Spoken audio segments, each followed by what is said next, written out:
Judo ચેમ્પિયન્સના રાષ્ટ્રીય સ્પર્ધા માટે the Maharaja Sayajirao University of બરોડાના વિદ્યાર્થીઓની પસંદગી કરવામાં આવી છે. રુદ્ર પ્રજાપતિ જુડો ચેમ્પિયન્સના રાષ્ટ્રીય સ્પર્ધા માટે the Maharaja Sayajirao University of બરોડાના રુદ્ર પ્રજાપતિની 100+ kg, ધ્રુવ સર્વે -81 kg અને જીલ સિકંદર -66 kgની જુડો ચેમ્પિયન્સના રાષ્ટ્રીય સ્પર્ધા માટે પસંદગી કરવામાં આવે છે, જેઓ એલએન સિટી યુનિવર્સિટી ભોપાલ ખાતે તારીખ 27 થી 30 નવેમ્બર 2024માં થયેલ south west zone inter university ટુર્નામેન્ટમાં તેમના શાનદાર પ્રદર્શન પછી all India university judo team માટે પસંદ કરવામાં આવ્યા છે. The Maharaja Sayajirao University of બરોડાનું પ્રતિનિધિત્વ કરતા નિષ્ણાંત જુડો ખેલાડીઓએ અસાધારણ કુશળતા, સમર્પણ ભાવના દર્શાવી છે.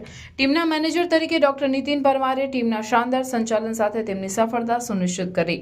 આજે ડિપાર્ટમેન્ટ ઓફ ફિઝિકલ એજ્યુકેશનના in charge director doctor Harjeet Kaur અને ડિપાર્ટમેન્ટના બધા જ સભ્યોએ તેમજ વાઇસ ચાન્સલર કર્નલ વિજય શ્રીવાસ્તવે તમામ ખેલાડીઓને સન્માનિત કરી તેમના ભવિષ્ય માટે શુભેચ્છાઓ પાઠવી હતી.